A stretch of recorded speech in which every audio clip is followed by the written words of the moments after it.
గురించి కాగా పొద్దున మనం నేర్చుకున్నాం. దేవుడు మనల్ని ఏర్పరచుకున్నాడు, మనల్ని పరిశుద్ధులుగా చేసుకున్నాడు, మనల్ని ప్రియులైన పిల్లలుగా మనల్ని ఆయన ఎన్నుకొని ఇవన్నీ కూడా కలిగి ఉండాలని పిలుస్తున్నాడు. కాగా దేవుని చేత ఏర్పరచబడిన వారును పరిశుద్ధులను ప్రియులనైన వారికి తగినట్లు ఇప్పుడు మనము అసలు విషయాలకు వద్దాం. మీరు ఏమేమి కలిగి ఉండమంటున్నాడు? జాలి గల మనస్సు.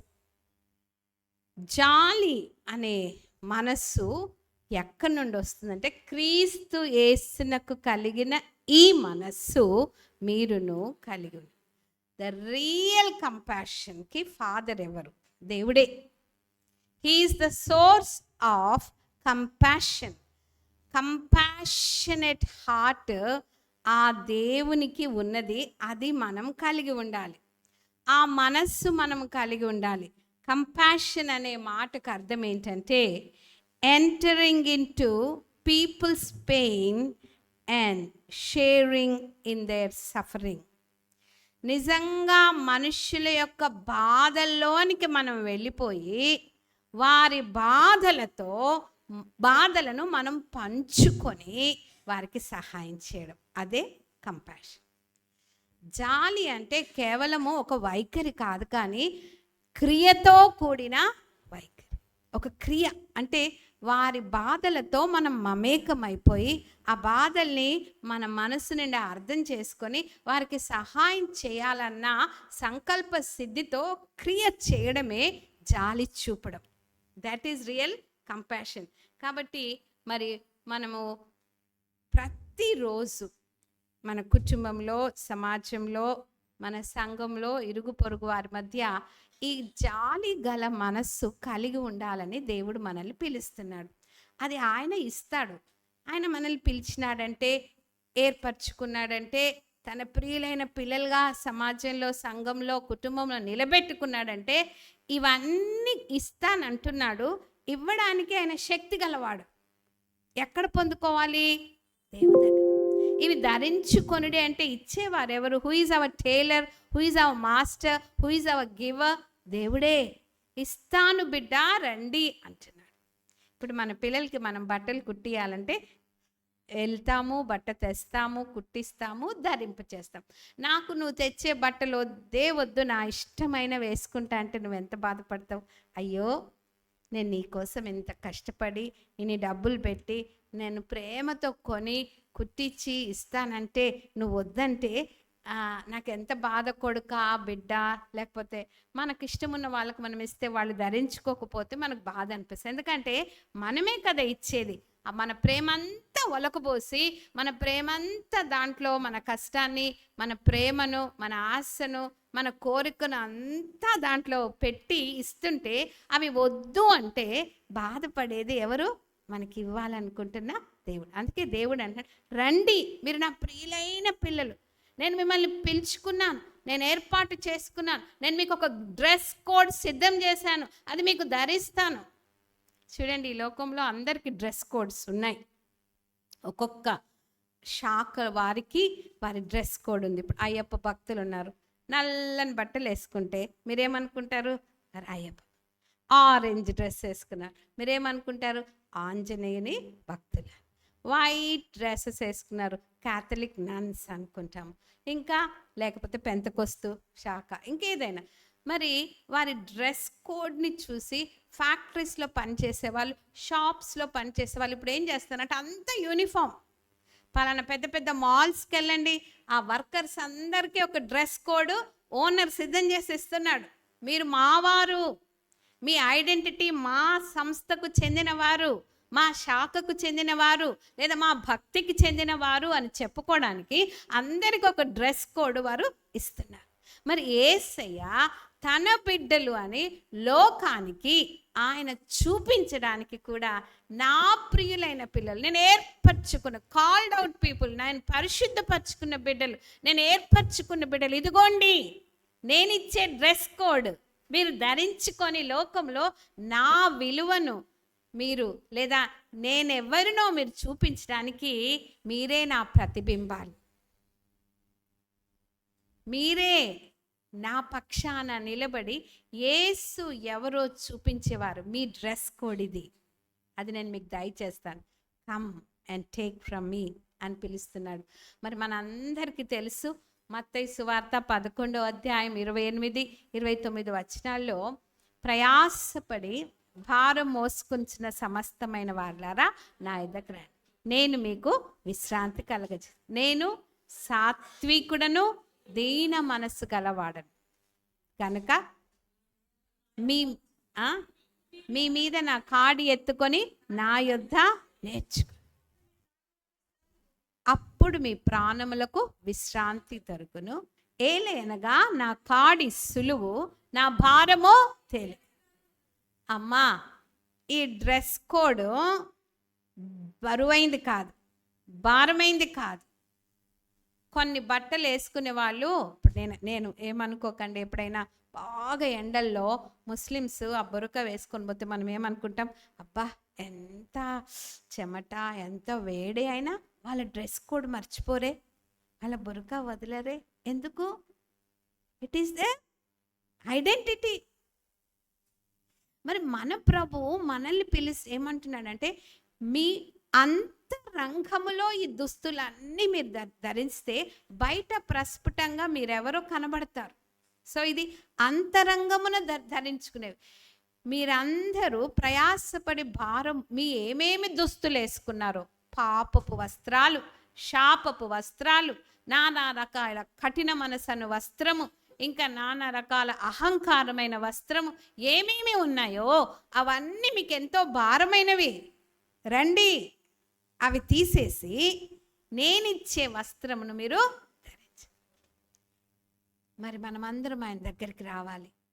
ప్రయాసపడచ్చు, భారముతో మూలుగుతూ, ఈ వస్త్రాలన్నీ అవినీతి, ఇంకా నానా రకాల పాప శాప వస్త్రాలను మన నీతి క్రియలన్నీ కూడా ఆయన ఎదుట మురికి గుడ్డలు. మనం అనుకోవచ్చు, నేను ఎంత నీతి కాపాడుతున్నా, ఎంత మంచి ఉపవాసం చేస్తున్నా, నేను ఎంత ప్రార్థన చేస్తున్నా, నేను ఎంతగా భక్తి చేస్తున్నా, ఇవన్నీ కూడా నిజంగా దేవుడిచ్చే, ఆయన దగ్గర నేర్పించే వస్త్రాలు మనం వేసుకోకపోతే ఇవన్నీ మురికి గుడ్డలే.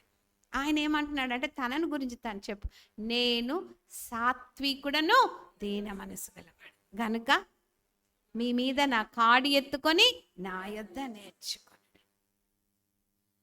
He's a master architect. మనకు ధరింప చేయడానికి ఈ గుణాలను, ఈ వస్త్రాలను ఆయన మనకి ఇస్తున్నాడు. మనం ఆయన దగ్గరికి రావాలి. ఏ టైలర్ ఇవ్వలేడు, ఎవ్వరు కూడా మనకి వస్త్రాలు ఇవ్వలేరు. అంతరంగమున ఈ శుద్ధి కలగజేసి, ఈ క్లెన్లీనెస్ ఇచ్చి, తన రక్తములో మన పాపపు వస్త్రాలన్నిటినీ కడిగివేసి నూతన స్వభావము ధరింపజేసే దేవుడు మనల్ని పిలుస్తున్నాడు. నేను సాత్వికుడు, దీన మనస్సు గలవు.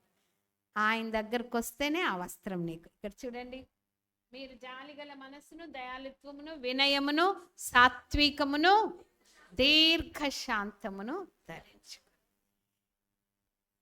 స్త్రీలకు చీరలు అంటే చాలా ఇష్టం. పండక్కి చీర లేకపోతే ఎంతో చిన్నబోతాం. మనం కూడా ఎవరికైనా పెట్టాలనుకున్న మన ప్రేమను చీరలు పెట్టడం ద్వారా వ్యక్తం చేస్తాం. We love to spend time in selection. వెతికి ఏది మంచిది, ఏది నచ్చుతుంది అని మనము వెతికి కొనుక్కొని కట్టుకుంటాం. కానీ దేవుడిచ్చే వస్త్రము మనం ధరించినప్పుడు ఆయన మనల్ని చూసి ఎంత సంతోషపడతాడో. మన ధ్యేయమే దేవుణ్ణి సంతోషపెట్టడం, మనల్ని మనం సంతోషపెట్టుకోవడం కాదు. అందుకే పౌలు గారు కొలస్సీలకు రాసిన పత్రిక 1వ అధ్యాయంలో కొలస్సీ ప్రజల కొరకు, ఆ సంఘం కొరకు చేస్తున్న ప్రార్థన, మరి మనమంతా కూడా ఈ ప్రార్థనలో, అంటే ఈ జాలి గల మనస్సు మనం కలిగి ఉండాలి. వినయము, దీర్ఘశాంతము, సాత్వికము ఇవన్నీ మనం ధరించుకోవాలి. అంటే పౌలు ఉద్దేశంలో మొట్టమొదటి ప్రార్థన కొలస్సీలకు చేసిన దాంట్లో ఉంటుందండి. కొలస్సీలకు రాసిన 1వ అధ్యాయం 9 నుండి చదువుతున్నాను.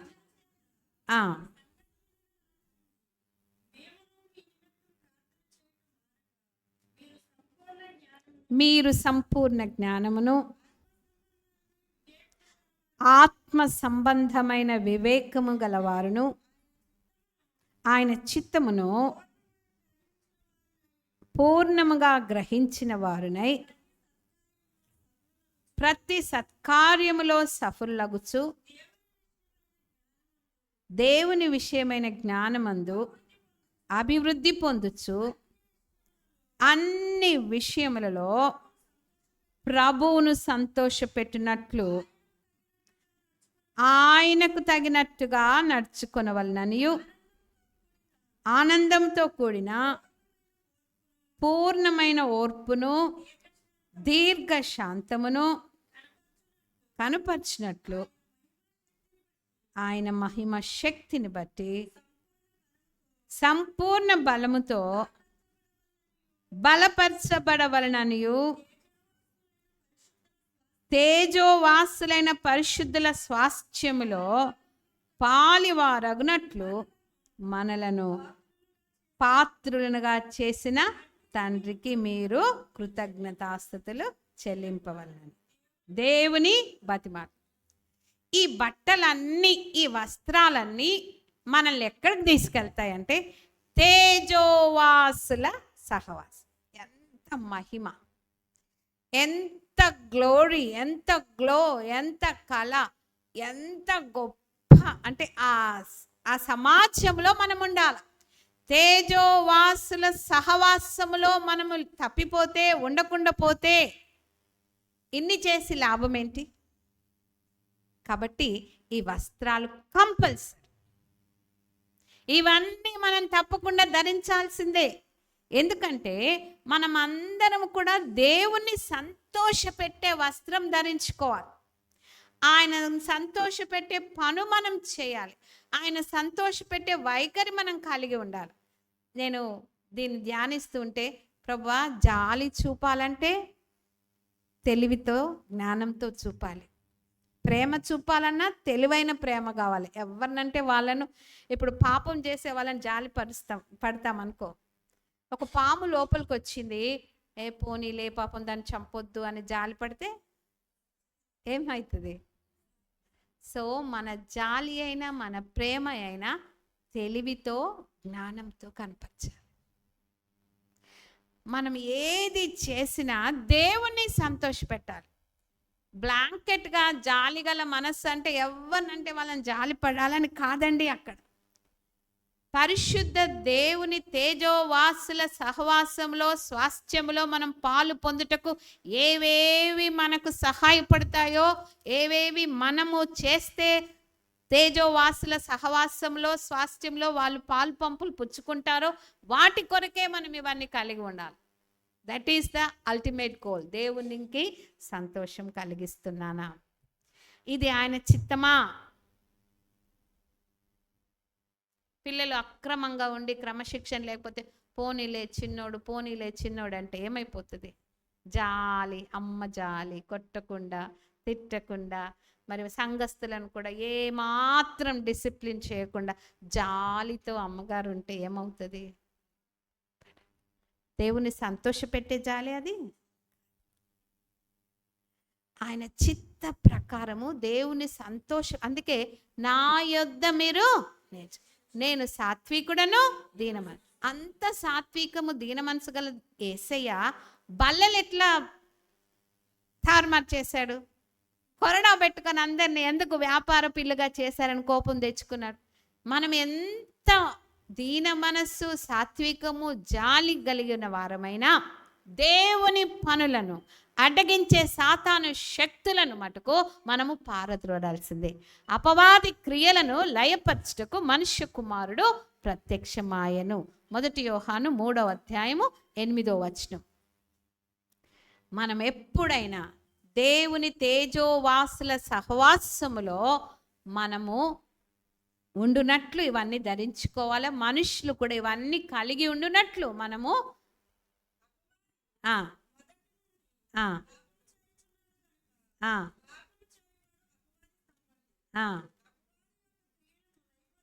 అపవాది యొక్క క్రియలను లయపరచుటకే దేవుని కుమారుడు ప్రత్యక్షమాయను. ప్రియమైన దేవుని బిడ్డలారా, మీరు ఒక డ్రెస్ వేసుకున్నారు అంటే ఈ డ్రెస్ అంతా యేసుక్రీస్తు సైన్యంలో యేసుక్రీస్తు శిష్యులకు ఉన్న డ్రెస్ అన్నమాట. జాలిగల మనసుతో మనం ఏం చేస్తాము? ఎలాగ యుద్ధం చేస్తాము? వినయముతో, సాత్వికంతో ఎలాగ యుద్ధం చేస్తాము? ఎలాగ లయపరుస్తాము అపవాది క్రియల్ని? దీర్ఘ శాంతముతో మనం ఏం చేస్తాం అని మీరు అనుకోవచ్చు. కానీ దే ఆర్ స్ట్రాంగ్ వెపన్స్. వినయం ఎలా పనిచేస్తుంది, ప్రేమ ఎలా పనిచేస్తుంది దేవుని సైన్యంలో? దేవుని సేవకురాండ్రుగా, దేవుని బిడ్డలుగా how can I destroy the works of the devil? అపవాది క్రియలను ఎలా లయం చేయాలి? ఈ దుస్తులు, సైన్యంలో ఉన్న వారికి సైన్యంలో దుస్తులు ఉంటాయి, అవి వెపన్స్. దేవుడు ధరించుకోండి అంటున్నాడు. సర్వాంగ కవచాన్ని కూడా మనం ధరించుకోవాలి. అయితే ప్రతి నార్మల్ బిలీవర్కు దేవుడిచ్చే వీటిని మనం ధరించుకున్నప్పుడు వీటన్నిటి ద్వారా తేజోవాసుల సహవాసంలో మనము పాలు పొందుతూ దేవుని సంతోష పెడుతుంటాం. ఎప్పుడు ఈ దుస్తులు మనం ధరించుకొని చూస్తున్నప్పుడల్లా దేవుడు నా బిడ్డ, నా బిడ్డ. సాతానుగాడు గజగజ వణుకుపోతుంటాడు. అపవాది క్రియలను లయపరుస్తాం. జాలి గల మనస్సుతో అపవాది క్రియలను ఎలా లయపరుస్తాము? మరొక్కసారి యెషయా గ్రంథము 58వ అధ్యాయంలో మనం చూసినట్లయితే మనము ఉపవాస ప్రార్థనలు చేస్తాము, కానీ దేవుడు చెప్పే మరి జాలి ఇక్కడ మనం చూస్తాము. 6వ వచనం నుంచి, దుర్మార్గులు కట్టిన కట్లను విప్పుటయు, కాడిమాను మోకులు తీయుటయు, బాధింపబడిన వారిని విడిపించుటయు, ప్రతి కాడిని విరుగగొచ్చుటయు నేనేర్పరచుకొనిన ఉపవాసము కదా. నీ ఆహారములో ఆకలిగొనిన వారికి పెట్టుటయు, నీ రక్త సంబంధికి ముఖము తప్పింపకుండుటయు, దిక్కుమాలిన బీదలను నీ ఇంట చేర్చుకొనుటయు, వస్త్రహీనుడు నీకు కనబడినప్పుడు వానికి వస్త్రములు ఇచ్చుటయు, ఇదియే గదా నాకు ఇష్టమైన ఉపవాసం. అలాగు నీవు చేసిన ఎడల నీ వెలుగు వేకువ చుక్కవలె ఉండును, స్వస్థత నీకు శీఘ్రముగా లభించును, నీ నీతి నీ ముందర నడుచును, యెహోవా మహిమ నీ సైన్యపు వెనుకటి భాగమును కావలిక. అప్పుడు నీవు పిలవగా యెహోవా ఉత్తరమిచ్చును, నీవు మొరపెట్టగా ఆయన నేను ఉన్నాను. ఇతరులను బాధించుటయు, వేలు పెట్టి చూపి తిరస్కరించుటయు, చెడ్డదానిని బట్టి మాట్లాడుటయు నీవు మాని, ఆశించిన దానిని ఆకలిగొనిన వానికి ఇచ్చి, శ్రమపడిన వానిని తృప్తిపరచినట్లా చీకటిలో వెలుగు ప్రకాశించును, అంధకారము నీకు మధ్యాహ్నం వలె ఉండును. యెహోవా నిన్ను నిత్యము నడిపించును, క్షామకాలమున ఆయన నిన్ను తృప్తిపరచి నీ ఎముకలను బలపరచును. నీవు నీరు కట్టిన తోట వలను, ఎప్పుడు ఉబుకుచుండు నీటి ఊట వలను ఉండదు. ఎంత మంచి మాట, ఎంత మంచి వాగ్దానాలు. చాలాసార్లు మన భక్తి క్రియలు, మన ఉపవాసాలు ఎన్ని చేసినా నిజమైన జాలి ఏంటి అంటే అపవాది క్రియలను లయపరచటం. కుల కట్లున్నాయా? మీరు మగపిల్లలు కలిగిన తల్లులు ఉండొచ్చు. మేము తప్పకుండా మా పిల్లలకి డౌరీ, మేము కట్నం తీసుకోవాల్సిందే, మా బాబు చాలా చదువుకున్నాడు.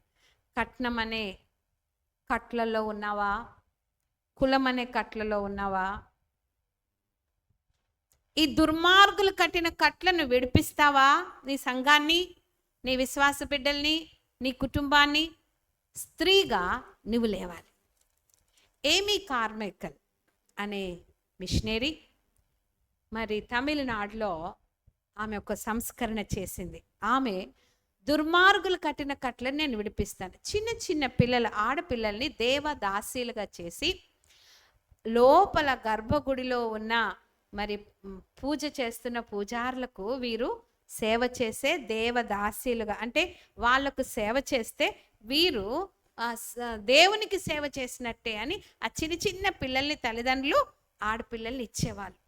వాళ్ళను మరి వారు నాట్యం చేయించడము, నగ్నంగా ప్రదర్శించడం, ఇంకా నానా రకాల వ్యభిచారానికి కూడా లోపల ఉన్న పురోహితులు వాళ్ళు వాడుకోవడము, నానా రకాల చీకటి క్రియలు లోపల జరుగుతున్నాయి చిన్న బిడ్డల పైన, ఈ ఆడపిల్లల పైన. ఈమె చూసింది, లేదు, I will redeem this young children. ఏమి కార్మికులు ఏం చేసింది? ఆ చిన్నారి ఆడపిల్లలు ఇలాంటి దుస్థితి, ఈ కట్లలో తల్లిదండ్రులు ఈ పిల్లల్ని దేవాలయానికి దేవదాసీలుగా వదలడం నాకు ఇష్టం లేదు, ఈ పిల్లల్ని నేను రక్షిస్తాను. కానీ ఆమె చాలా తెల్లగా ఉంటుంది, తెల్లామె ఏం చేయగలదు? చిన్నప్పుడంట, నాకు అందరిలాగా బ్లూ ఐసీ ప్రభువా, నాకు నల్ల కళ్ళున్నాయి, దయచేసి నాకు బ్లూ ఐసీ అని ప్రార్థన చేస్తే దేవుడు ఇవ్వలేదంట ఆమెకు. అందరికీ బ్లూ ఐస్ ఉంటాయి తెల్లోళ్ళకి, నాకెందుకు నల్లగా ఉన్నాయని బాధపడ్డది. అదంతా అందమైన కళ్ళు కావు వాళ్ళకు, తెల్ల శరీరంలో బ్లూ ఐస్, నీలి రంగు కళ్ళు ఉన్నారు. మరి ఈమె ఏడ్చి ప్రార్థన చేసినా, కానీ ఆమె ఇండియా దేశానికి సేవకు వచ్చిన తర్వాత ఆ కళ్ళను దేవుడు వాడుకున్నాడు. కాఫీ పౌడరు అంత పూసుకొని నల్ల రంగు వచ్చేదాకా పూసుకున్నదంట. ఎవరు కూడా ఆమె తెల్లామని గుర్తుపట్ట. కళ్ళు అది బ్లూ అయితే మార్చుకునేదా? నల్ల కళ్ళు గనక ఇండియా దేశం స్త్రీలాగానే. గర్భగుడి లోపలికి వెళ్తే చీకటి చీకటి ఉంటుంది కాబట్టి ఎవరు కూడా ఆమెను గుర్తుపట్టేవారు కాదు. వెళ్ళి ఆ పిల్లల్ని రక్షించి వారి కొరకు డోనా ఊర్లో ఒక చక్కని హాస్టల్ని, స్కూల్ని స్టార్ట్ చేసింది. ఎంతోమంది పరిగెత్తుకొని వచ్చి ఆ పిల్లలు మాకు కావాలన్నా ఆమె వారి ప్రాణాలను రక్షించడానికి తన ప్రాణాన్ని పణంగా పెట్టి నిలబడింది. జాలి గల మనస్సు విదేశం నుండి వచ్చి చూపించే స్త్రీకేనా, మనకు లేదా? మన చుట్టూ ఎన్ని అరాచకాలు అవుతున్నాయి, మన చుట్టూ ఎన్ని బాల్య వివాహాలు, వరకట్నపు పిచాచితోటి పిల్లలు, ఎంతమంది గృహహింసకు గురి అవుతున్నారు. మన చుట్టూ ఉన్న సంఘాలలోనే కులము భేదంతో ఎంత పిల్లల్ని బాధ పెడుతున్నారు. ఒక్కసారి కళ్ళు తెచ్చుకో. నీవు ఆ కట్లను విప్పడానికి దేవుడు నిన్ను పిలుస్తున్నాడు. జాలి గల మనస్సు ఉన్న ప్రతి స్త్రీ దుర్మార్గులు కట్టిన కట్లను విడిపించడానికి కంకణం కట్టుకుంటుంది. అందుకే నిజంగా యెషయా 58లో మళ్ళొకసారి మనం చూస్తే, ఇదే నాకు ఇష్టమైన నేను ఏర్పరచుకున్న ఉపవాసం. మరి ఇంకేమంటుంది? నీ ఆహారము ఆకలిగొనిన వారికి పెట్టుటయు, నీ రక్త సంబంధికి ముఖము తప్పింపకుండుటయు, దిక్కుమాలిన బీదలను నీ ఇంట చేర్చుకొనుటయు, వస్త్రహీనుడు నీకు కనబడినప్పుడు వానికి వస్త్రములిచ్చుటయు, ఇదే కదా నాకు ఇష్టమైన ఉపవాసం. ప్రతి సంఘంలోని ప్రతి విశ్వాసి ఇవి చేయుటకు మనం నేర్పించాలి. ఇది లేకపోతే మనకు జాలిగల మనసు ఉన్నదమ్మా? నిజంగా ఎంత సంతోషం ఉంటుంది తెలుసా? మేము ఈ అనాథ పిల్లల పరిచర్యలో ఉన్నాం 34 సంవత్సరాల నుండి. మొట్టమొదటి బాబు తమిళనాడు నుండి మారు తల్లి బాధ పెడితే ఇక్కడ నుండి ట్రైన్ ఎక్కి వచ్చాడు, రామగుండంలో దిగాడు అబ్బాయి. తెలుగు రాదు. ఒక హోటల్లో గ్లాసులు ప్లేట్లు కడుక్కుంటూ ఉంటే ఆ అబ్బాయిని తీసుకొచ్చి మాకు అప్పగిచ్చారు పోలీస్. ఈ బాబు మరి మీరు చూడండి అని. సో కస్టడీలో ఉన్న బాబుని తీసుకున్నాం. మొట్టమొదటి మా సేవ ఆ అబ్బాయితో ప్రారంభమైంది, సురేష్ అని. ఇంకా ఎన్నెన్ని కేసులు. దిక్కులేని పిల్లలను మన ఇంట చేర్చుకోవడంలో ఉన్న ఆనందం అంతెంత. Do at least for one. మీకు ఎంత సంతోషం. మేము అమెరికాకు ఒక సమయంలో వెళ్ళినప్పుడు అక్కడ ఆ చర్చి వాళ్ళందరూ ఇట్లాంటి రిస్ట్ మీద ఈ రబ్బర్ బ్యాండ్స్ వేసుకున్నారు. దాని మీద WWJD అని రాసింది. What would Jesus do? WWJD. మేము అడిగాము ఇదేంటి, అందరు పెట్టుకున్నారు. సంఘంలో ఉన్న వాళ్ళందరూ ఆ rubber band, Jesus loves you అని మనం వేసుకుంటాం చూడండి అమ్మా, అట్లాంటివి అనమాట. అందరు వేసుకున్నారు. ఏంటంటే వాట్ వుడ్ జీసస్ డూ. ఏంటి అంటే వాళ్ళకు, ఆ సంఘం వాళ్ళకు వీళ్ళు ఏం నేర్పిస్తున్నారంటే, ఏ సమయంలోనైనా యేసు ప్రభు స్పందన ఎలాగ ఉంటుంది. ఇప్పుడు చూడండి, ఒక ఆయన వచ్చి నేను చెంప మీద కొట్టాడు, మళ్ళీ నీవు ఎలాగా స్పందిస్తావు అనేది ఆ పిల్లలకు నేర్పుతున్నారు. ఒక ముసలాయన కింద పడ్డాడు, నువ్వు అక్కడుంటే నువ్వు ఎలా స్పందిస్తావు. ఒక దొంగ వచ్చి దొంగతనం చేశాడు, ఆ దొంగను చూసి నువ్వు ఎలాగ స్పందిస్తావు. ఇవన్నీ అదే స్థలంలో అదే సమయంలో యేసు ప్రభు ఉంటే ఆయన ఏ రీతి వైఖరి స్పందన చూపిస్తాడు, అది ఆ సంఘానికి నేర్పుతున్నారు అన్నమాట. చాలా సంతోషమైంది నాకు. యేసే ఈ సమయంలో ఇక్కడుంటే ఎలాగా స్పందించేవాడు. What would Jesus do. నిజంగా మనము ఎప్పుడు ఈ మనస్సు కలిగి ఉండాలి. ఇప్పుడు నన్ను ఒకరు వచ్చి అప్పడిగారు, అమ్మా చాలా కష్టం అవుతుంది నాకు, ఇప్పుడు నాకు ఈ డబ్బులు ఇవ్వకపోతే నేను హాస్పిటల్కి వెళ్ళలేను, నేను నా బిడ్డను చూపించుకోవాలి, నాకు చాలా అప్పుడు నేను ప్రార్థన చేసుకోవాలి, ప్రభువా నువ్వే ఉంటే నువ్వేం చేస్తావు, నిన్ను అడుగు ప్రతివానికి ఇవ్వమన్నావు కదా, మరి ఇప్పుడు నేను ఇవ్వాలా అని నేను అడిగితే నాకు ఒక నెమ్మది వచ్చింది. అనుకో, ఇవ్వు బిడ్డ, ఐ విల్ హెల్ప్ యూ అంటే నేను వెంటనే కాదనకుండా ప్రతి విషయంలో మనం ప్రార్థించాలి. What would Jesus do. ఈ సమయంలో యేసు ఉంటే ఎలాగ స్పందించేవాడు. బాబ్ పియర్స్ అనేటైన మరి బంగ్లాదేశ్, బర్మా ఈ దేశాలు తిరుగుతున్నప్పుడు అక్కడ చాలామంది అనాథ పిల్లల్ని చూసి, దిక్కులేని వారిని చూసి ఒకటే అన్నాడు, ప్రభువా నీ హృదయము ఏ ఏ వాటిని చూసి కదిలింపబడుతుందో ఆ విషయాలకు నా హృదయాన్ని కదిలించు అని ప్రార్థన చేస్తే దేవుడు పిల్లల పరిచర్య, దిక్కులేని పిల్లల్ని చూసి ఆ భక్తుని హృదయాన్ని కదిలింపచేశాడట. అప్పుడు అనుకున్నాడు, నా హృదయం ఎంతగా కదిలింపబడుతుంది పిల్లల్ని చూస్తుంటే, కాబట్టి ఇది నా పరిచర్య అని వరల్డ్ విజన్ పరిచర్యను ఆయన మొదలుపెట్టాడు. మనం ప్రార్థన చేయాలి. అన్ని పరిచర్యలు మనకి కావచ్చు, అందరికీ జాలి చూపించడం మన వల్ల కావచ్చు, కానీ ఆ సమయంలో అక్కడ దేవుడు నిన్ను పెట్టాడంటే ఏ రీతిగా తన ప్రతినిధిగా ఉండి స్పందించాలో ఆయన ఉద్దేశము ఒకటి ఉన్నది. అది నువ్వు ప్రార్థించి కనుగొనాలి. నేను ఎలాగ చేయాలి ప్రభు, నీ జాలి గల మనస్సు నేను ఎలా చూపించాలి, నాకు సహాయం, నీ దయాళుత్వము నేను ఎలా ఆ వస్త్రం నాకు ఇప్పుడు ఇవ్వండి. కాబట్టి మనం అందరం కూడా తప్పకుండా ఇది నేర్చుకోవాలి. మీకా గ్రంథము 6వ అధ్యాయము. ఇప్పుడు మనం ఏషియాలో చదివినవన్నీ మనం చేద్దాము. దయచేసి ఆకలిగా ఉన్న వారికి అన్నం పెట్టడము, ఇవన్నీ మనం చేయాలి. అది దేవునికి ఇష్టమైన ఉపవాసం. ఇంకా వేలు పెట్టి చూపి ఎవరిని కూడా తిరస్కరి, చెడ్డదాన్ని గురించి స్త్రీలకు ఇది పరిపాటి, మాటి మాటికి ఏదన్నా పండులాగా దొరుకుతుంది ఎవరి గురించి అయినా చెడు మాట్లాడుకోవాలంటే, ఇంకా అదే మాట్లాడుతూ ఉంటాం. వాళ్ళు ఇలాగా వీళ్ళిలాగా వేలు పెట్టి చూపి తిరస్కరించుటయు చెడ్డదానిని గురించి మాట్లాడటయు మనం మానుకోవాలి. మంచి చేయడానికి ఎంతో అవకాశం ఉంది. చెడును గురించి మాట్లాడి అక్కడే యేసయ్య ఉంటే అలా మాట్లాడతాడా? అక్కడే యేసయ్య ఉంటే వేలు పెట్టి తిరస్కరిస్తాడా? పాపాత్మురాలైన స్త్రీని పట్టుకొని వచ్చి ఆ పురుషులందరూ రాళ్లతో కొట్టాలని చూస్తుంటే యేసయ్య కింద రాస్తూ ఉన్నాడు, మీలో పాపం లేనివాడు మొదట రాయి. అందరూ ఒకరి తర్వాత ఒకరు రాళ్ళని కిందేసి, నేనును నిన్ను శిక్షింపను, వెళ్ళి పాపము చేయకు. ఏ వేలైతే వేలు పెట్టి చూపి తిరస్కరించ శక్తి అధికారము కలిగిన ఈ లోకంలో ఎవరికి లేదు, ఆయనకు ఒక్కనికే ఉన్నది, కానీ దానికైనా వాడలేదు ఆ వేలును. పాపము చేయకుము అని చెప్పడానికి, పాపము చేయకుండా నివారించడానికి ఆ వేలును వాడు. కాబట్టి మనం అందరం కూడా జాలిగల మనస్సు, దయాళుత్వము కలిగి మరి ముందుకు వెళ్ళాలని ప్రభు పేరిట హెచ్చరింపబడుతున్నాం.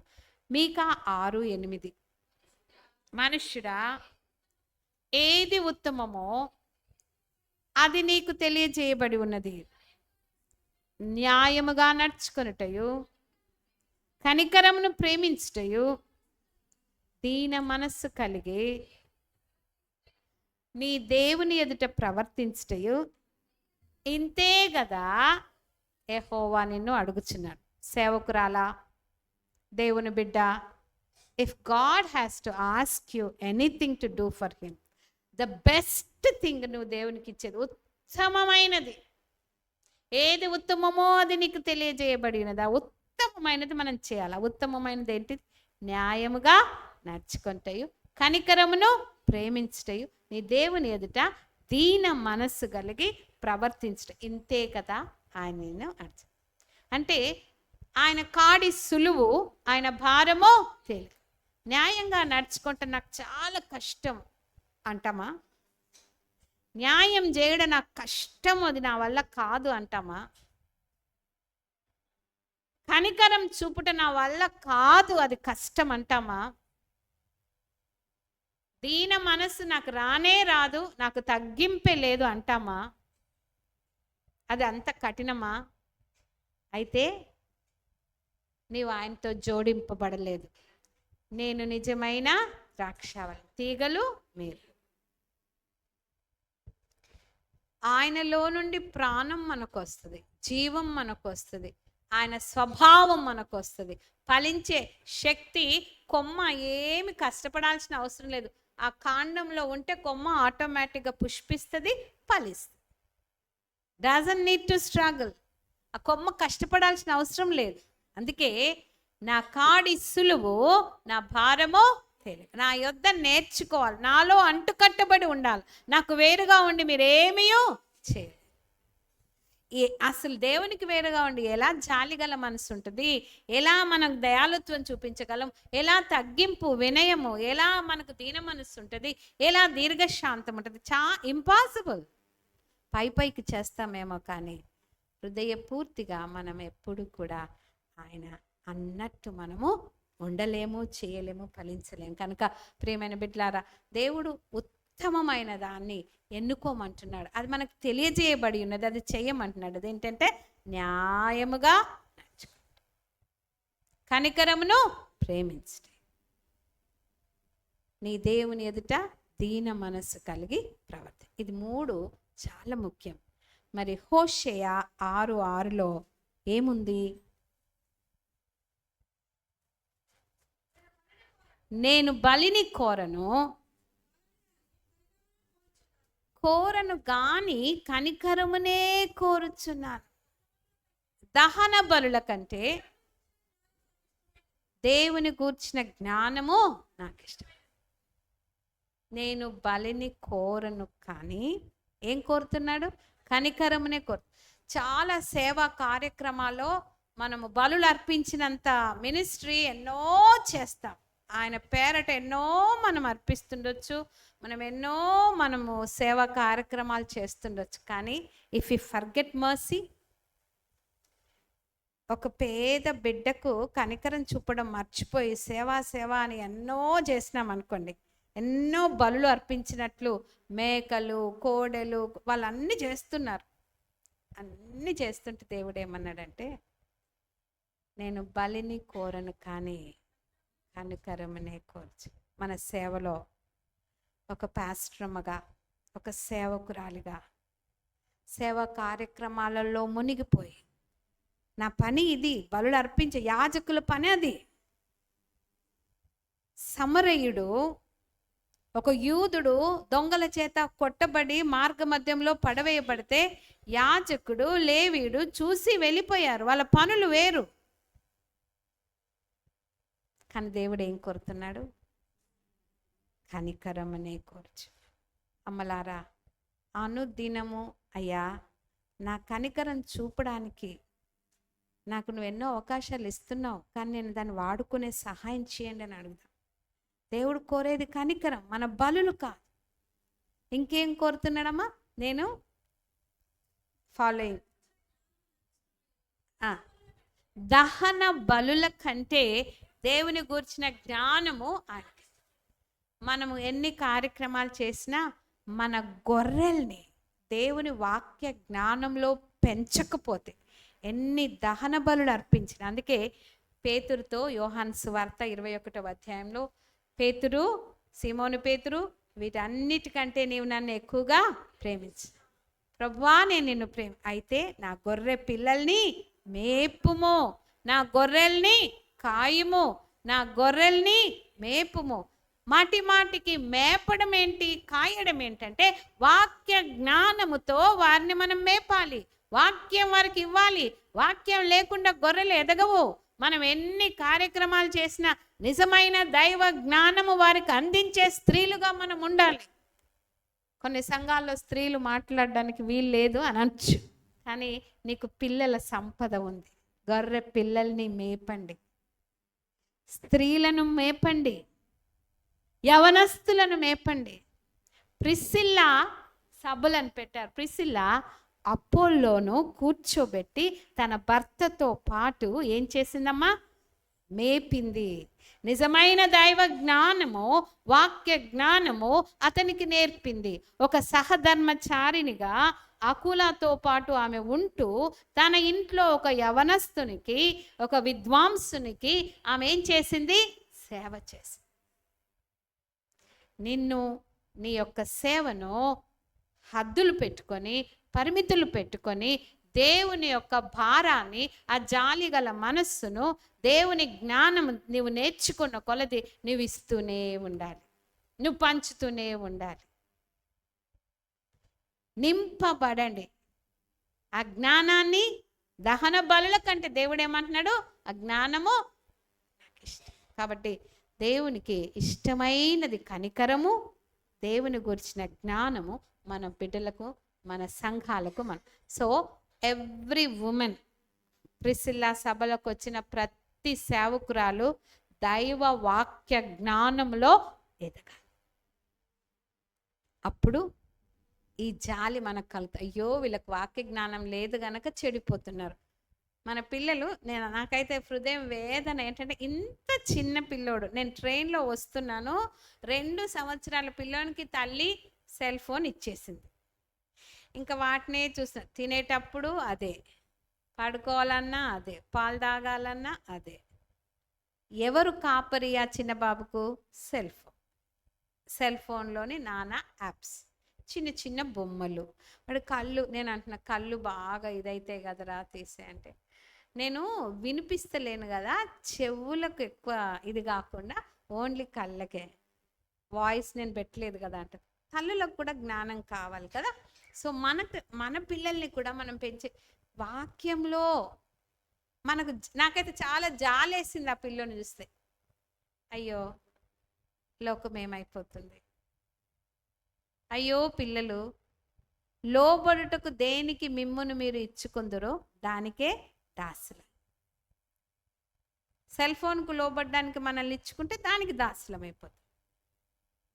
సీరియల్స్ లోబడ్డానికి ఇచ్చుకుంటే దానికి దాసు. కల్పన కథల వైపు మన మనసు ఇచ్చుకుంటే దానికే దాసు. జాలి లేదా? ఎందుకు నా పిల్లలు ఇవి చూస్తున్నారు, ఎందుకు మా సంఘం దీనికి బానిస అయిపోతుంది, ఎందుకు మనకు జాలి లేదా?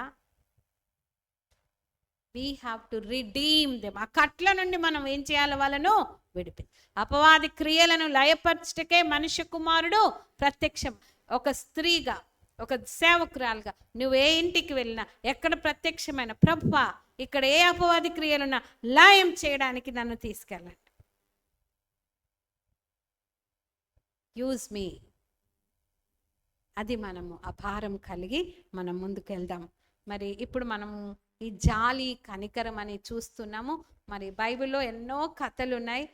మరి సమరయుని కథ మనకు తెలుసు. మంచి ఆయన ఏం చేసినాడు, జాలి ఎలా కలిగిందంటే, తనకున్న సెన్సెస్ అన్నీ, జ్ఞానేంద్రియాలన్నీ వాడి తన జాలిని కనపరిచాడు. ఫస్ట్ కన్నులతో చూశాడు, చెవులతో విన్నాడు, కాళ్ళతో నడిచి వెళ్ళాడు, చేతులతో స్పర్శించాడు, తీసుకొని ఎత్తుకొని గాడిద మీద కూర్చోబెట్టాడు. తనకున్న వాటిని ఆర్థికంగా ఏం చేశాడు, ఖర్చు చేశాడు. జాలి చూపడానికి ఆలస్యము చేయొద్దు. ఇది రాసుకోండి. ఎవ్రీ టైం మనం ఎట్లా స్పందించాలంటే జాలి చూపడానికి సమయస్ఫూర్తి జ్ఞానం కావాలి. అది ఈ లోకంలో ఉన్నప్పుడే చేయొచ్చు. దాని తర్వాత లోకం దాటి వెళ్ళిపోయినాక, ప్రాణం పోయినాక ఒకరికొకరం జాలి చూపించుకోలేము. లూకా సువార్త 16వ అధ్యాయంలో ఒక కథ ఉంది. ఒక ధనవంతుడు లాజరుకు ధనవంతుడు కనీసం ఒక పూట భోజనం కూడా పెట్టడు. బల్ల మీద నుండి పడు రొట్టె ముక్కలు తిని ఆకలి తీర్చుకో. కానీ జీవితాంతం ఆయన రోజు సుఖపడుతూ, రోజు మంచి వస్త్రాలు వేసుకొని ఎంత సుఖపడ్డాడు. కానీ తన ఇంట వాకిట ఉన్న బీదవాని మీద కొంచెం కూడా జాలి లేదు. చనిపోయారు ఇద్దరు, మనకు కథ తెలుసు. కానీ అక్కడికి వెళ్ళిన తర్వాత ఈయనకు, ఎవరికి, ధనవంతునికి ఈ ఎమోషన్స్ అన్నీ వచ్చేసాయి. నాకు బాగా దాహం అవుతుంది, లాజర్ను వేలి కొన ముంచి నాకు నాలుక తడపమంట. లాజరు రావాలన్నా రాలేడు, చేయాలన్నా చేయలేడు. నాకు 5 సహోదరులు ఉన్నారు, పాపం జాలి అవుతుంది. ఎవరి మీద? సహోదరులు. నాలాగా వాళ్ళు నరకంలో కాల. పాపము ప్రేమ అక్కడ పుట్టుకొచ్చింది, అక్కడ జాలి వచ్చింది, కానీ లాభం లేదు. ఆ జాలి లాజరు మీద బ్రతుకున్నప్పుడే చూపుంటే ఒకవేళ ఆయనకు ఆ మెర్సీ దొరికేది. కనికరము గలవారు ధన్యులు, వారు కనికరము పొందుతురు. నవధన్యతలలో ఒక ధన్యత.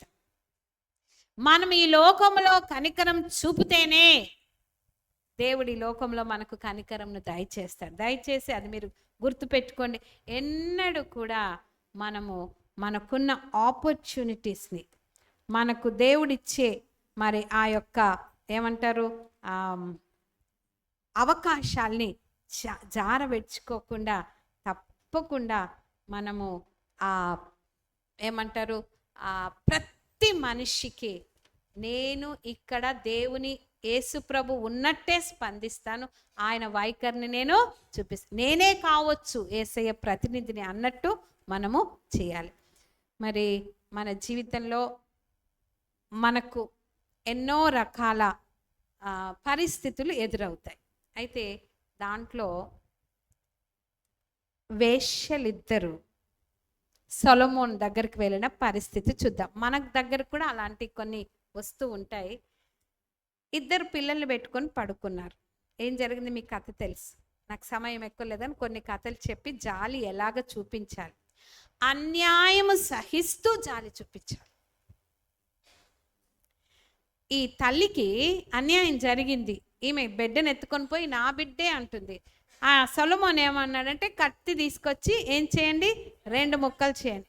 ఇప్పుడు ఎంత అన్యాయము అనిపిస్తుంది తల్లికి. కానీ ఆమె ఏం చేసిందంటే ఆమె మీద కత్తి వేయండి, ఆమెకే ఇచ్చేయండి, కానీ నా కొడుకుని మటుకు బ్రతికించండి.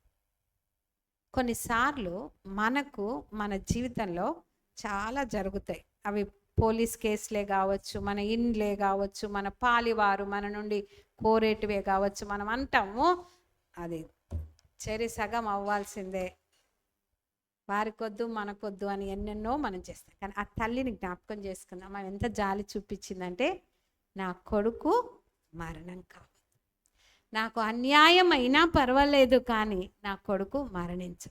ఆ వైఖరి గనక మనకుంటే దేవుడు న్యాయం చేసినాడు అనుకో. ఏం చేసినాడు?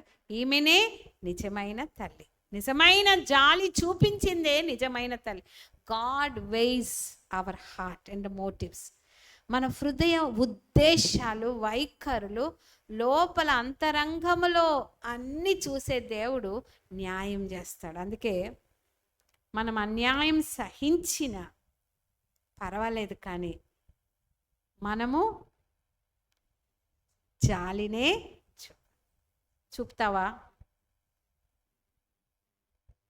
ఫైనల్గా దేవుడు నీకు న్యాయం చేస్తాడన్నాము. ఏమైనా కేసులు పెట్టావా ఎవరి మీదనన్నా?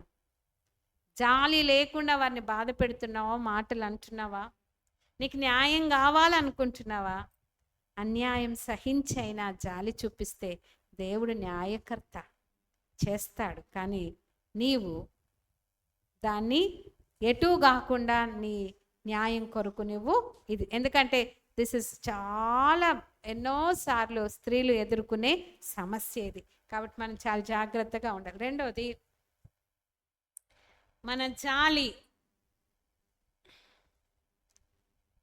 ప్రతీకారం లేకుండా చూపాలి, ప్రతీకారం చేయకుండా చూపాలి. దావీదు సౌలు పైన ఎన్నోసార్లు జాలిపడ్డాడు. ప్రతీకారం చేసే సమయాలు, సందర్భాలు ఆయనకు ఎదురైనా కూడా ఆయన మరి అది. కాబట్టి మీరు రాసుకోవాలనుకుంటే రాసుకోండి. 1 రాజులు 3:16 స్త్రీలది ఉన్నది. లూకా 10:25 ఆలస్యం లేకుండా జాలి చూపాలని సమరయింది ఉంది. జాలి ప్రతీకారం తీర్చుకొనకుండా చేయాలనుంది.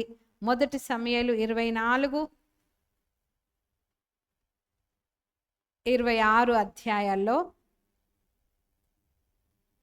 జాలి నిబంధన నిలపడానికి కూడా చూపించాడు దావీదు. నిబంధన నిలపడానికి ఏం చేశాడు? మెఫీబోషెతు, సౌలు కుమారుడైన యోనాతానుతో దావీదు చేసిన నిబంధన నిలపడానికి వెతికి వెతికి జాలి చూపి, ఎవరైనా ఉన్నారా? డోంట్ ఫర్గెట్, మన మొక్కుబడులు, మన నిబంధనలు మనం మర్చిపోకుండా మనం జాలి చూపచ్చు. ఇది చాలా ముఖ్యం. మనం జాలి చూపించేటప్పుడు నిస్వార్థంగా చూపాలి. రిస్పా కథ మీకు తెలుసు.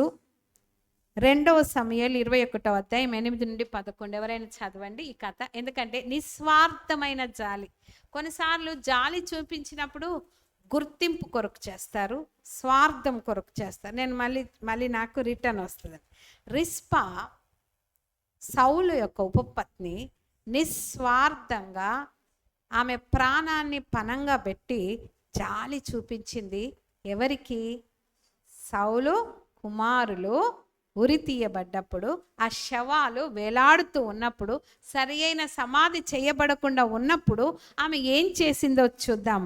జాలి నిస్వార్థంగా చూపాలి. 2 సమూయేలు 21 అధ్యాయం 8-11.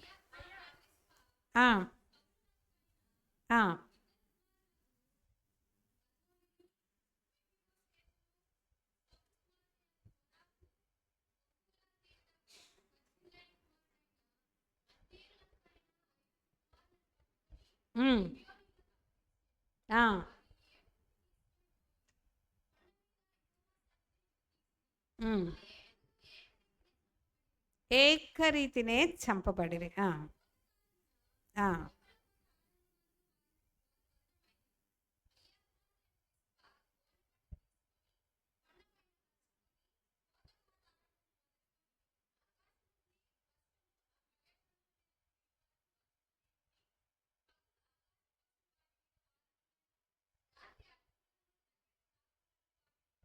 అబ్బా ఎంత జాలి,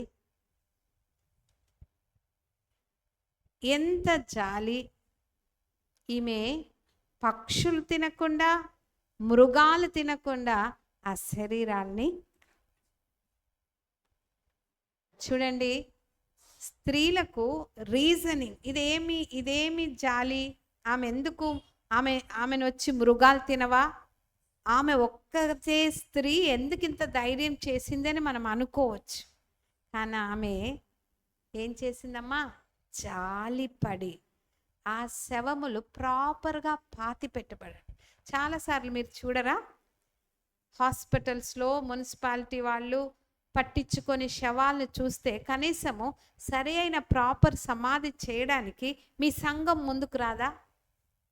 నువ్వు ఒక సేవకురాలుగా ఒక ప్రాపర్ బరియల్. అందుకే మదర్ తెరిసా చాలాసార్లు చనిపోతున్న వారిని, ఎలుకలు కొరికిన వారిని ఆమె దగ్గరికి వెళ్ళి వారికి లాస్ట్ రైట్స్ చేయడానికి, హ్యూమన్ డిగ్నిటీ, మానవ శరీరానికి ఉన్న గౌరవము, మనుష్య మాంసానికి ఉన్న గౌరవము ఎంతో గొప్పదని చాటించడానికి రిస్పా ఆ కళేబరలను విడిచిపెట్టలేదు.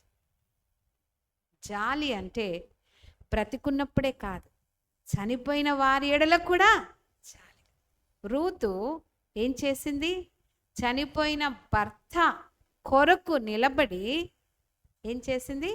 భర్తను వెంబడించి వెళ్ళి, నీ జనమే నా జనం, అత్తను వెంబడించి, నీ దేవుడే నా దేవుడు. ఎంత జాలి! ఒక మోయాబీయురాలు ఇశ్రాయేలు సమాజంలో చేరకూడదు, 10 తరముల వరకు చేరకూడదు. మోయాబీయుడే కానీ అమ్మోనీయుడే కానీ వాళ్ళని అంతా వెలివేసినట్టు చూసిన ఆమె అత్త మీద జాలిపడి తన భర్త పేరు నిలబెట్టడానికి అన్నీ వదులుకొని వెళ్ళింది. బదులు ఆశింపని జాలి అది. నిస్వార్థంగా అన్నీ త్యజించుకొని వెళ్ళింది. ఇది జాలి నిజంగా. మరి జాలి ఆవేశం లేకుండా చూపాలి. మోషే చాలా జాలి పడ్డాడు, ఉడుకు రక్తం, కానీ ఆవేశపడి ఏం చేశాడు? ఐగుప్తీని చంపాడు.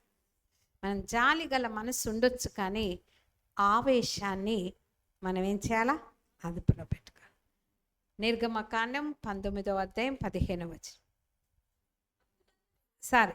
నిర్గమకాండం 2వ అధ్యాయం 11వ వచనం. జాలి చదవము.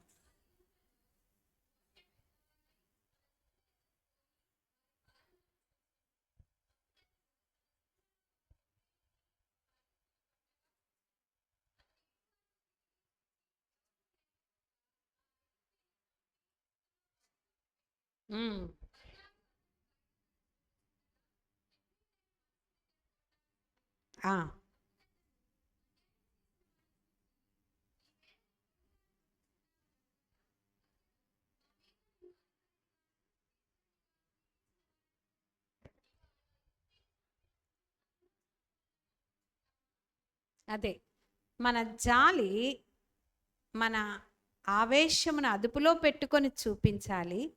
రెండవది, ఆవేశంతో మనం జాలి చూపిస్తే ఇంకా ఇతరులపై జాలి చూపడకుండా అది అడ్డుబండ అవుతుంది. ఆవేశం ఏమైపోద్ది? అడ్డుబండ. కాబట్టి చాలా జాగ్రత్త. జాలి గల మనసు ఉండాలి, కానీ ఆవేశంతో కూడిన జాలి మనం చూపించినప్పుడు ఇంకా జాలి చూపించే క్రియలకు ఆవేశం ఏమవుతుంది? అడ్డుబండ. రెండవది, న్యాయముతో పక్షపాతము లేకుండా జాలి చూపించాలి. లేవియ కాండము 19వ అధ్యాయం 15వ వచనం. న్యాయంగా చూపించాలి, పక్షపాతం లేకుండా చూపించాలి.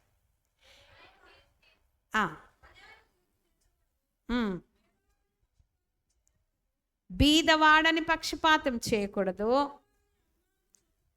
గొప్పవాడని అభిమానము చూపకూడదు. న్యాయమును బట్టి నీ పొరుగువానికి తీర్పు తెచ్చు. మాకు స్కూల్ ఉంది, ఆర్ఫన్ పిల్లలు ఉంటారు, తల్లిదండ్రులు ఉన్న పిల్లలు ఉంటారు. అప్పుడప్పుడు పోనీలేరా, ఏదైనా తప్పు చేస్తే వాడు అనాథ కదా, తల్లిదండ్రులు లేని వాళ్ళు కదా అని అప్పుడప్పుడు నాకు అనిపిస్తుంది. కొట్టొద్దులే, లేకపోతే శిక్షించొద్దులే, లేకపోతే విడిచిపెట్టండి అనాలనిపిస్తుంది. కానీ వాక్యం ఏమంటుంది? పేదవాడని న్యాయాన్ని తప్పించొద్దు, గొప్పవాడని అభిమానం చూపి పక్షపాతము, కేవలం న్యాయమును బట్టే మనం జాలి చూపించాలి. న్యాయమును ప్రేమించుట, కనికరమును ప్రేమించుట, న్యాయముగా నడుచుకొనుట, కనికరమును రెండు ఒకదాంతో ఒకటి జోడించాల. న్యాయం తప్పి కనికరం చూపొద్దు, న్యాయానికి మించి మన కనికరమును పైన తేవద్దు. Side by side. పొద్దున విశ్వాసము విధేయత అనుకోండి, ఈరోజు న్యాయము జాలి, కనికరము ప్రక్కన. న్యాయముగా నడుచుకొనుటయు కనికరమును ప్రేమించటం. కాబట్టి మనం చాలా జాగ్రత్తగా. ఇప్పుడు చూడండి, మనల్ని అడుక్కునే వాళ్ళు ఎంతోమంది, చేతులు కాళ్ళు అన్నీ ఉంటాయి, అడుక్కుంటారు. మనం అంటాం, ఎందుకు మీరు అడుక్కోవాలి, మీరు ఏదైనా పని చేసుకోవచ్చు కదా, ఉత్తగానే అడుక్కోవడం ఎందుకు అని మనం అంటాం. అదే కాళ్ళు లేకుండా గుడ్డి వాళ్ళు వస్తే మనకు వెంటనే ఏం పుడుతుంది? జాలి. మనం ఏం చేస్తాము? నిజమే, మనం చేసే పనులు నిజంగా మరి దేవుని వాక్య ప్రకారము మనము, ఒక భిక్షగాడు బాంబేలో ఇట్లనే అడుక్కుంటూ ట్రైన్ స్టేషన్ తిరిగి చాప కింద అన్ని నోట్లు నాణాలు అన్నీ పెట్టుకున్నాడు. చాప మీద బెడ్షీట్ వేసుకొని పడుకునేవాడు. పాపము దిక్కులేని చావు చనిపోయినాడు. చనిపోయినాక ఆయన తీయాలంటే అంత వాసన, దాంట్లోనే మలమూత్రాలు చేసుకొని చనిపోయిన. అయినా కూడా చాలా మున్సిపాలిటీ వాళ్ళని పిలిచారు, రైల్వే పోలీస్ పాపం. ఆ చాప తీస్తే బెడ్ లాగా నోట్లు, అన్ని పైసలు ఖర్చు చేయలేదు, వాడుకోలేదు. ఇప్పుడు ఆ మలమూత్రాలతో ఆ పైసలన్నీ నానిపోయి ఎవరైనా వాడతారా? కాబట్టి మనము తెలివితో ప్రేమించాలి, జ్ఞానంతో జాలి చూపించాలి. పేదవాడు కదా, అడుక్కుంటున్నాడు కదా అని మనం చేస్తూ పోతూ ఉంటే కొన్నిసార్లు సమాజానికే నష్టం కావచ్చు. సో మనం అన్ని విషయాలలో జాలి అనేది కడుపులో నుండి పుట్టుకొని రావాలి. మనం ఏదో అడుగుతున్నాడు కదా చేద్దాం, అడుగుతున్నాడు కదా ఇద్దాం. It has to come from your heart.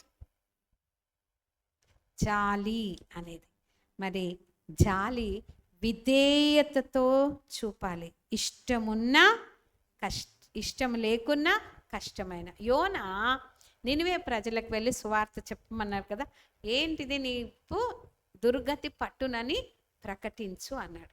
అస్సలు ఇష్టం లేదు వాళ్ళు బాగవ్వడం, అస్సలు ఇష్టం లేదు దేవుడు వారిని శిక్షించకుండా వారిని నశింపకుండా ఉండడం ఈయనకి ఇష్టం లేదు. కానీ ఈయన జాలి చూపించాలి. కొన్నిసార్లు మనకు కొందరి మీద జాలి పడడం ఇష్టం ఉండకపోవచ్చు, హృదయపూర్వకంగా మనం చేయం కావచ్చు, కానీ దేవుడు చెప్పినట్టేం విధేయతతో చేయాల్సిందే. అదే క్రీస్తు యేసునకు కలిగిన ఈ మనస్సును మీరును కలిగి. యోనా నేను చెప్పినాను, నేను అంత తిరిగి చెప్పితే కూడా దేవుడు ఇంకా వీరిని నశింప చేయటం లేదని మంచం వేసుకొని కూర్చొని ఈ పట్టణం ఎప్పుడు నాశనం అవుతుందా అని చూస్తున్నాడు. అది జాలా? సొర చెట్టు మొలిచి ఎండిపోయింది, ఆయన తళ్లకు వేడి తగులుతుంది, ఇక చచ్చుట మేలు అనుకుంటున్నాడు.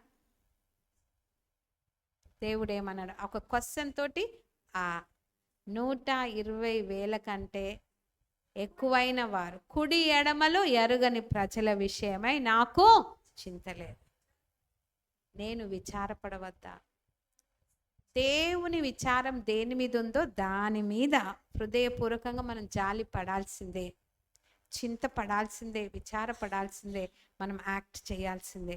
మరి ఈ రీతిగా మనం చూస్తే చాలా, రేపు ఇంకా కొన్ని మనం చెప్పుకుందాం, అన్నిటినీ కవర్ చేసి చెప్పుకుంటూ పోదాం రేపటి నుండి.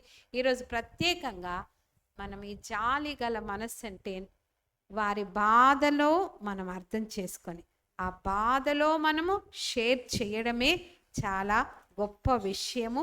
అదే నిజమైన కంపాషన్. మరి దీని కొరకు దేవుడు మనల్ని ఏర్పరచుకున్నాడు. చివరిగా కొన్ని వాక్యాలు చెప్పి ముగిస్తాను. యోహాను సువార్త 15:16 అయిపోయినట్టుంది, 8:30 అవుతుంది నా టైం. యోహాను 15:16, మీరు నన్ను ఏర్పరచుకొనలేదు కానీ 15:16 అదేనారా? మీరు నన్ను ఏర్పరచుకొనలేదు,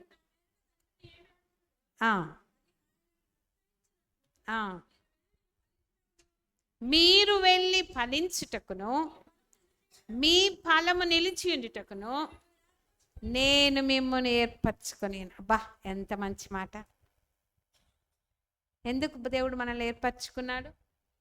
దేవుని చేత ఏర్పరచబడిన వారుగా మనం ఎందుకున్నాం? మీరు వెళ్ళి ఫలించు, మీరు నా పేరిట తండ్రిని ఏమి అడిగినా నేను ఇస్తాను. మీరు జాలిగల మనస్సు అడగండి, ఇస్తాడు.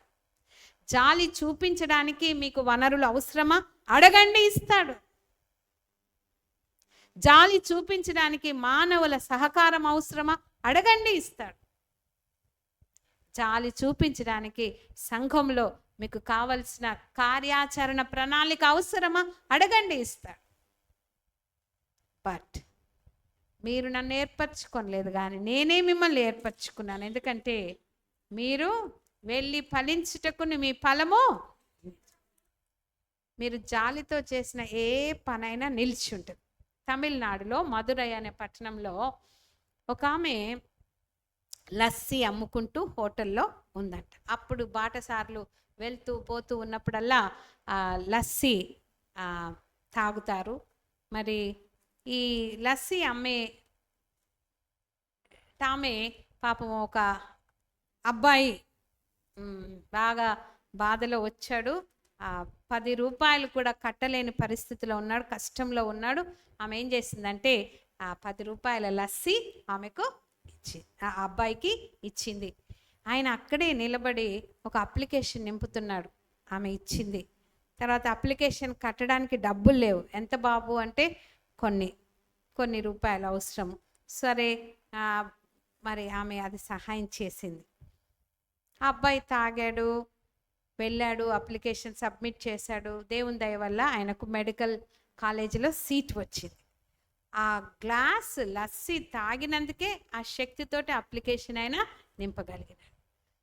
డాక్టర్ అయ్యాడు, పెద్ద హాస్పిటల్ పెట్టుకున్నాడు, మంచి డాక్టర్గా పేరుగాంచాడు. ఈమె ఈ లస్సీ అమ్మిన ఆమె ముసలాం అయిపోయి జబ్బుపడి ఆ హాస్పిటల్కి వెళ్ళింది. వెళ్ళిన తర్వాత ఆమెకు సర్జరీ అవసరం. సో సర్జరీ చేశారు. హాస్పిటల్ బిల్ అయింది, బిల్ అంతా వచ్చింది.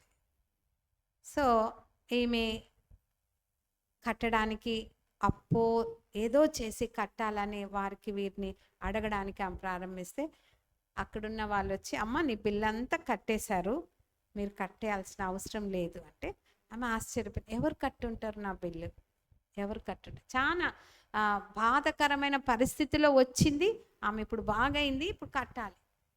డాక్టర్ వచ్చి ఏమన్నాడంటే, అమ్మా నీ బిల్ ఆల్రెడీ నువ్వు పే చేసావు, 10 రూపాయలు నాకు లస్సీ పోసి అప్లికేషన్ డబ్బు కట్టి, you have already paid the bill.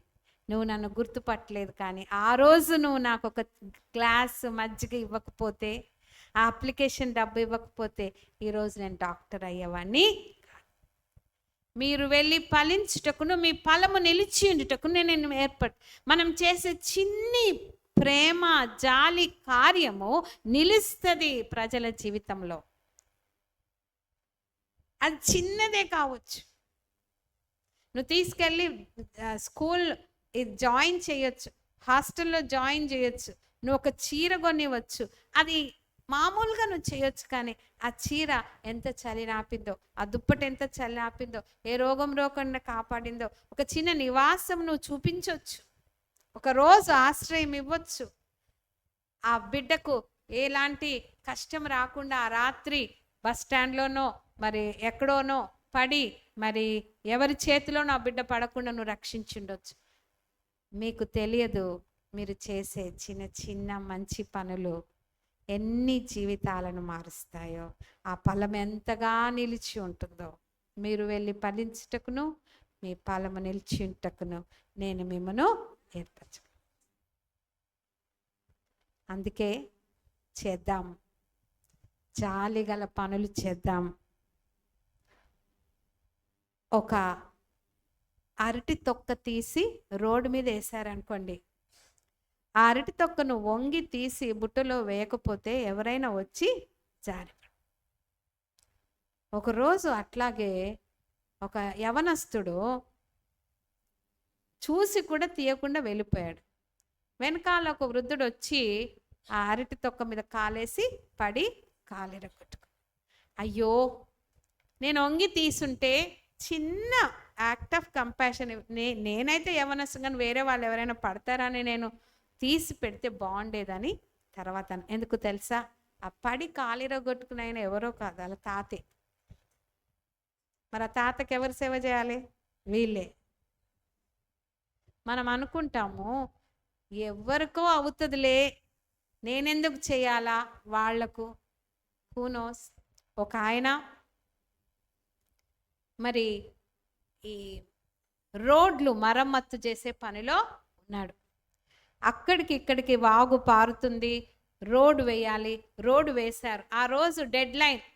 ఈరోజు మట్టి తేవాలా, ట్రాక్టర్ల నిండా తేవాలా, బుల్డోజర్లు పెట్టాలా, ఆ బ్రిడ్జ్ మట్టి బ్రిడ్జ్ వేసేయాలి అని ఆర్డర్స్ వచ్చింది. ఈయనకు బాగా బాధ అవుతుంది, నేను ఎందుకు చేయాలా, ఈరోజు సెలవు తీసుకుంటే బాగుండు, ఈరోజు సెలవు కానీ చేసేసాడు. కష్టపడ్డాడు, చేశాడు. ఇంటికి వెళ్ళాడు. ఇంటికి వెళ్ళేసరికి భార్య ఇంట్లో లేదు. తన చిన్న కుమారుని పట్టుకొని అంబులెన్స్లో వెళ్ళింది, హాస్పిటల్కి వెళ్ళింది. హాస్పిటల్కి వెళ్ళడానికి అంబులెన్స్ వాళ్ళ ఊరికి రానే రాదు. ఎట్లా వచ్చింది? ఈయన వేసిన మట్టి రోడ్డు మీదనే వచ్చింది. బాబుని తీసుకొని వెళ్ళింది, రక్షించి ఆ హాస్పిటల్లో ట్రీట్మెంట్ ఇచ్చింది. మనం చేసే పని అది మనకే తెలియకుండా సహాయపడుతుంది.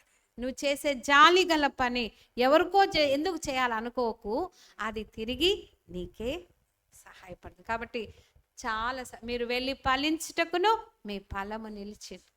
మిషనరీస్ ఎంతోమంది మన దగ్గరకు వచ్చి ఎన్ని సేవలు చేశారు, ఆ ఫలం నిలవలేదా?